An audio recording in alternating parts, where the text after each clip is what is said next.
নমস্কার, সোজা সাপটা সুব্রতয় আপনাদের স্বাগত জানাই। বাংলা একটা প্রবাদ আছে না, বাপ বাপই হয়। সেটা পাকিস্তান এখন খুব হাড়ে হাড়ে টের পাচ্ছে। ভারতের সাথে যুদ্ধটা করবে কি? পাকিস্তানের নিজেদের সেনার মধ্যে যে বিদ্রোহের আগুন ছড়িয়েছে তাতে গণ অভ্যুত্থানের রূপ নিয়েছে। পাকিস্তানের যিনি সেনাবাহিনীর প্রধান আছেন মুনির, তার পদত্যাগ দাবি করেছে সবাই। তার কারণ তারা বুঝতে পারছে যে ইন্ডিয়ার থেকে এবার যে মাঠটা হবে সেই মাঠটা তারা আর নিতে পারবে না। তাছাড়া তাদের কাছে এই খবরটাও আছে, পাকিস্তানের সেনাবাহিনীর প্রধান নিজে এবং পাকিস্তানের যারা বড় বড় রাজনৈতিক পদে বসে আছে তারা তাদের পরিবারকে ইতিমধ্যে বিদেশে পাঠিয়ে দিয়েছে। তা যিনি সেনাবাহিনীর প্রধান তিনি তার পরিবারকে বিদেশে পাঠিয়ে দিচ্ছে, আর সেনাবাহিনীতে যারা চাকরি করে তারা ইন্ডিয়ার সাথে লড়বে, তারা এটা খুব ভালো করে বুঝতে পারছে এবং তারা এটা জানে যে পাকিস্তানের এই মুহূর্তে যা সাময়িক ক্ষমতা আছে তাতে ইন্ডিয়ার সাথে 3 দিনের বেশি টিকবে না। এবং এই যে কাশ্মীরের ঘটনাটি যে সেনাপ্রধানের উস্কানিতেই ঘটেছে এটা তারা খুব ভালো করে বুঝতে পারছে, তাই তাদের নিজেদের মধ্যেই গণ অভ্যুত্থানের দিকে এগোচ্ছে। দেখুন, এই যে চিঠিটা আপনাদের দেখাচ্ছি, দেখুন চিঠিটা লিখেছে কাকে? চিঠিটা লিখেছে সেনাবাহিনীর প্রধান মুনিরকে।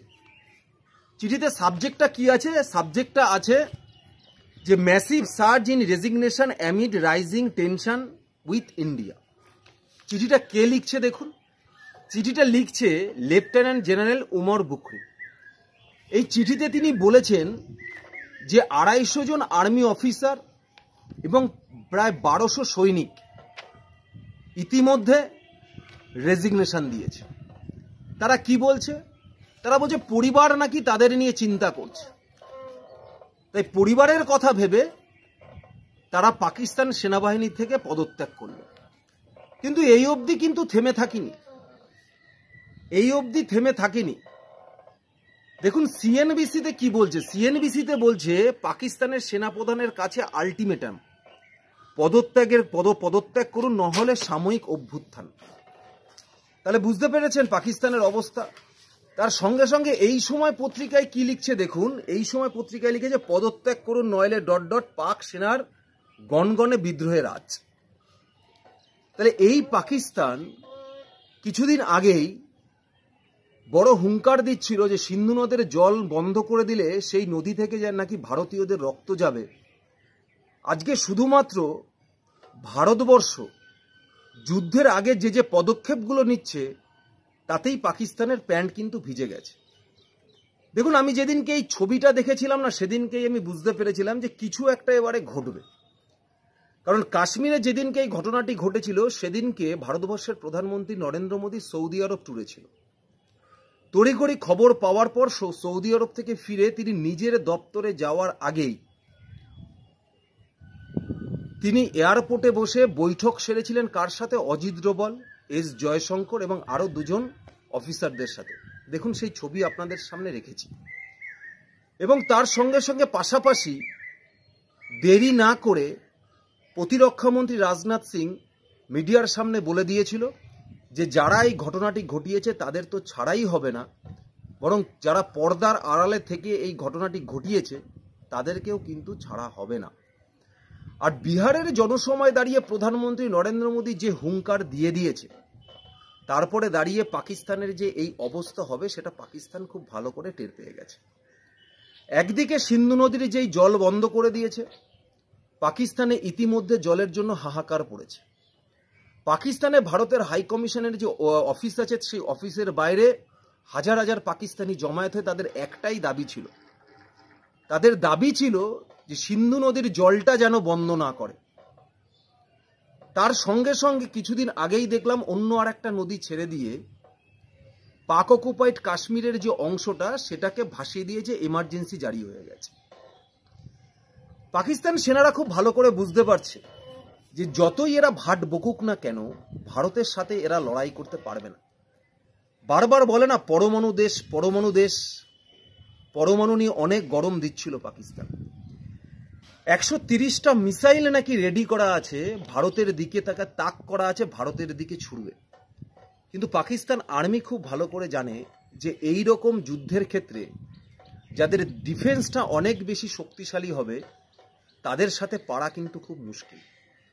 তাই যতই 130টা মিসাইল ভারতের দিকে তাক করা থাকুক না কেন, সেই মিসাইলকে নষ্ট করবার জন্য যে পদ্ধতি ভারতের কাছে রয়েছে, যে অ্যান্টি মিসাইল ভারতের কাছে রয়েছে, তার কাছে পাকিস্তান চুনোপুটি। পাকিস্তান যদি এই মুহূর্তে ভারতের সাথে লড়াই শুরু হয়, 3 দিনের বেশি পাকিস্তান টিকতে পারবে না। 3 দিনের বেশি পাকিস্তান টিকতে পারবে না।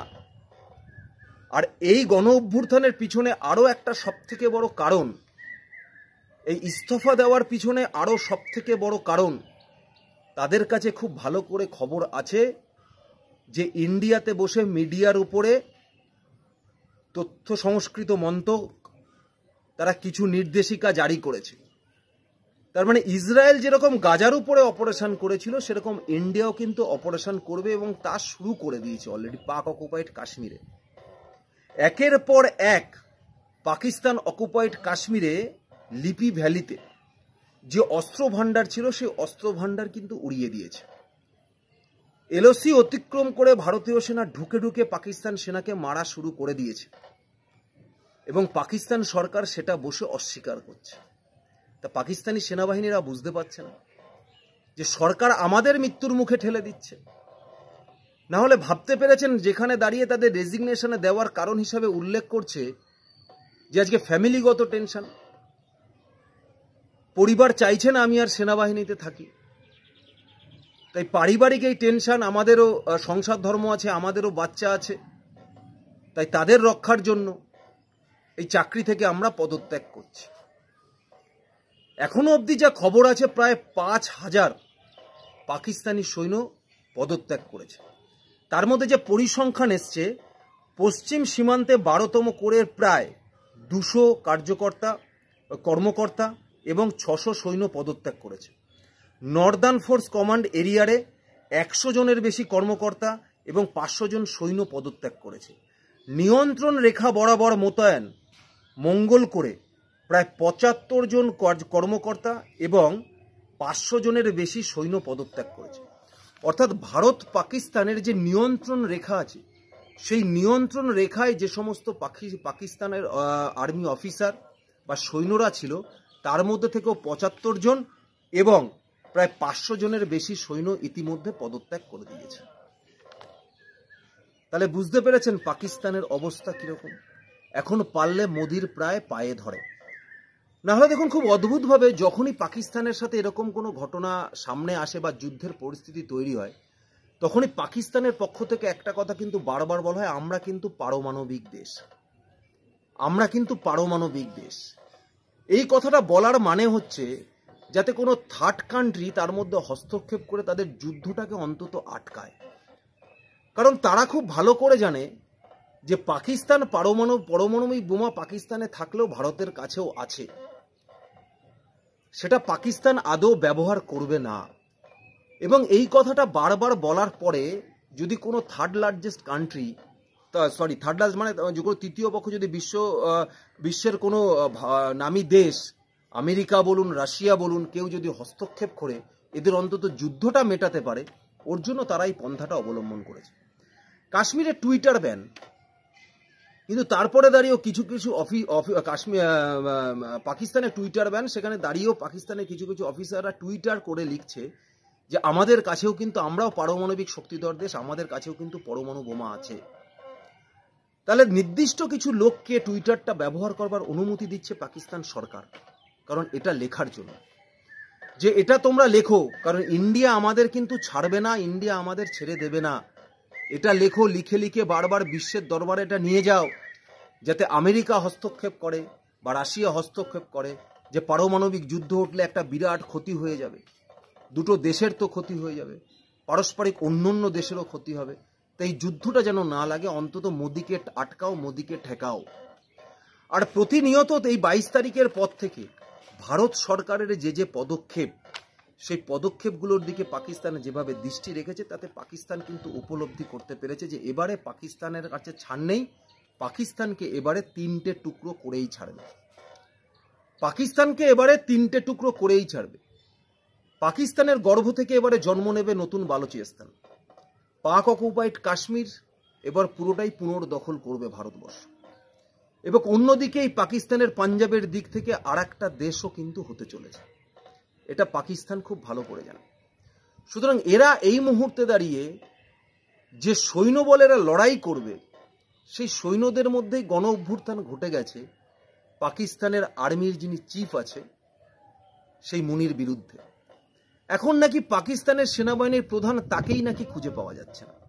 যেখানে আমাদের দেশে 3 বাহিনীর প্রধান প্রত্যেক নিয়ত মিটিং করছে, তাদের মধ্যে কোঅর্ডিনেশনকে আরও সুদৃঢ় করছে, প্রতিরক্ষামন্ত্রী 3 জনের সাথে মিটিং করছে, স্বরাষ্ট্রমন্ত্রী 3 জনের সাথে মিটিং করছে, সেখানে নাকি পাকিস্তানের সেনাবাহিনীর প্রধানকেই এখন খুঁজে পাওয়া যাচ্ছে না। তাহলে বুঝতে পেরেছেন পাকিস্তানের অবস্থাটা এখন এই মুহূর্তে কি। সুতরাং পাকিস্তানের কপালে কিন্তু শনি নাচছে, পিছনে কিন্তু নরেন্দ্র মোদী আর হটবে না। এগিয়ে যখন গেছে 10 কদম, পরের পাটা কিন্তু পাক অকুপাইড কাশ্মীরেই ফেলবে। আপনারা নিশ্চিত থাকুন। ধন্যবাদ, নমস্কার।